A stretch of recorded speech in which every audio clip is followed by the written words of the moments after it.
welcome back to my channel. I hope you're all doing really well.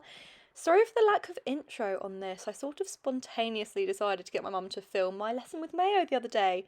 So I'm going to bring you along for a little bit of an insight into schooling a young horse and my dressage training with my young horse Mayo. So I had a lesson with Mayo the other day. It was our first lesson that we've actually had since he's been back in work, and it's safe to say that he is feeling really, really fresh at the moment. There's been a few occasions that I've thought that I'm coming off and I've thought that I'm going to hit the floor. As you'll see in a bit, he was very spooky this day and just feeling a little bit too well from the spring grass. So you may see moments where he looks a little bit tense, a little bit behind the vertical, and just, it's not a perfect picture, but I'm making the probably wrong decision to share it online. So please do know that I know that it's not perfect, but it's work in progress. So I'm just going to give you a little chat through as to what we were doing and just take you guys on our journey with us. So as you can see here, we started trying to introduce a bit of a leg yielding, shoulder force like feeling on the circle with Mayo, and this is all very, very new for him. I've only really done some lateral movements on the long side, so sort of down the 3/4 line into the track, which is obviously much easier than doing it on a circle, and I've been doing a lot in hand, but this is the first time that I've actually been asking for that shoulder in, leg yieldy type feeling on the circle, and he didn't quite understand it, but any moment that I felt him try and figure it out, I gave him a little pat, a little scratch, and told him he was a good boy. And then into the canter, we worked on the same thing, and this lateral sort of feeling in the trot and the canter on the circle really helps to supple up your horse. So it's a perfect exercise for young horses to try and get them engaged and to just use their bodies a little bit better. And as you can see, the canter actually starts to come quite nice.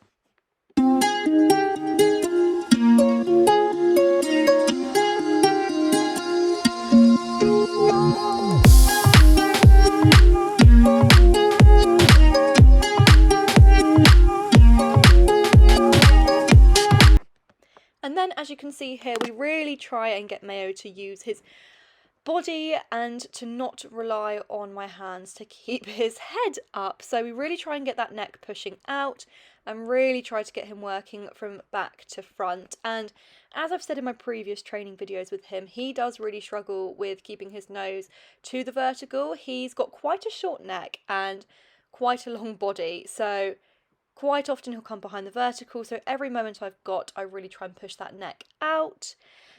But yeah, we then bring it back into the canter, and throughout this training session, he got a little bit lazy with his trot to canter transitions, and my trainer said to me, look, he's 6 years old now, it's about time that he can start doing proper transitions, so we really do start correcting that in this session as well.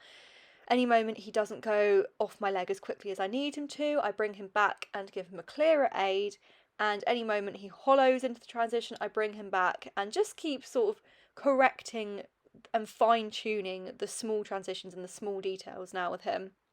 And again, we brought that canter onto a smaller circle and really tried to think of that leg yielding out feeling, and as you can see, I didn't quite get it with him. I really struggled myself as well to keep my aids correct. It's difficult with a young horse, isn't it? Trying to explain something new to them for the first time. And as you can see there, he didn't quite understand what I was asking, but I really made a conscious effort to try and give clear, precise aids, and then the moment that I can feel him even trying, reward him and tell him he's a good boy.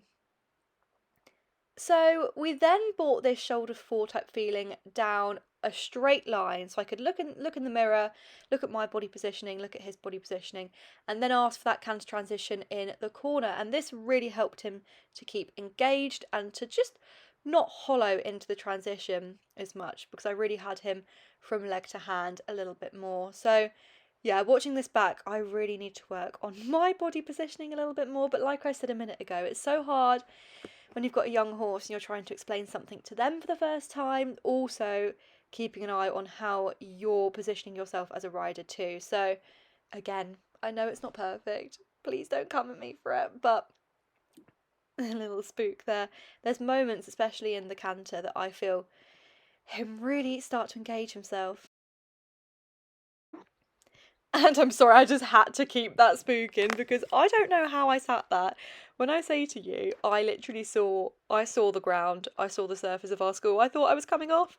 So yeah, after this, I realised he was feeling a little bit fruity and a little bit fresh. So I sort of got him a little bit more together and just started riding everything a little bit more and just, you know, being on my guard a little bit more.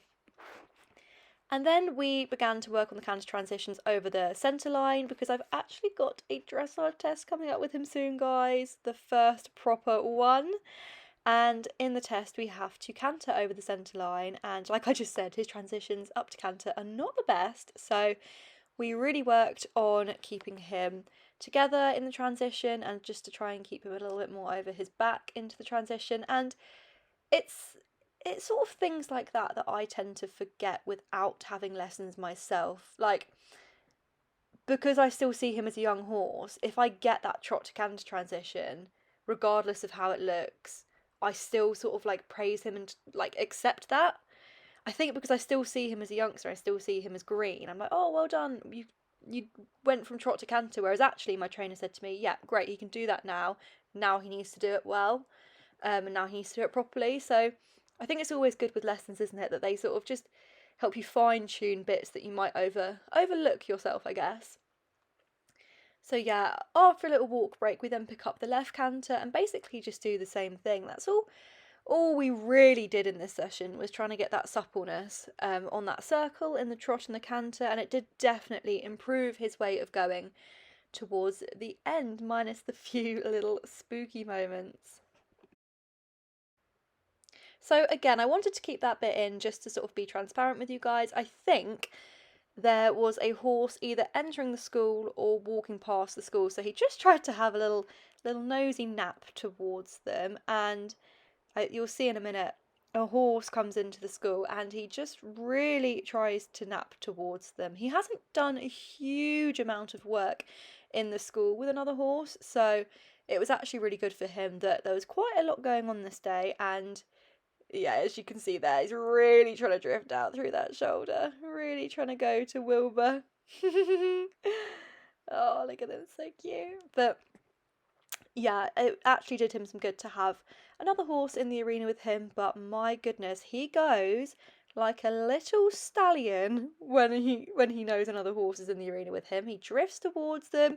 He goes really behind my leg, makes little squeaky noises at them, but he was cut actually a little bit late, so I think it could be a bit of that feeling of him thinking he's still a little stallion, but he's definitely not. He's definitely had those bits chopped off. Thank God, because it'd be even more of a nightmare if he had him. But yeah, we then really try and get the trot back, and again I have to really ride him now and really sort of not get after him, but just really get him together and ride him and try not to fall off at that scary corner.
As you can see, I actually think that was mainly my fault with that transition.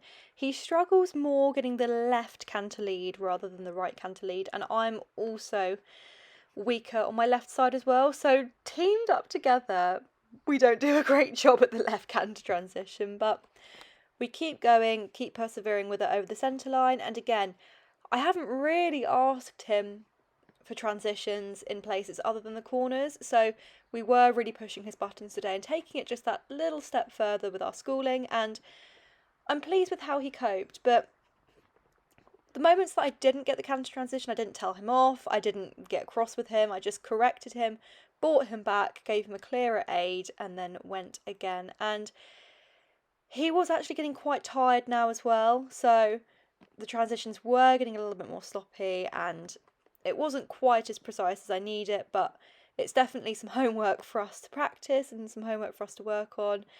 And when he's not being a little shitbag, I just love this horse's attitude. He's so sweet, he's so willing, just a little fresh at the moment. But yeah, I really hope you enjoyed this little insight into our current training and the current schooling of my young horse Mayo, and enjoyed a little insight into what I got up to in a dressage lesson with him.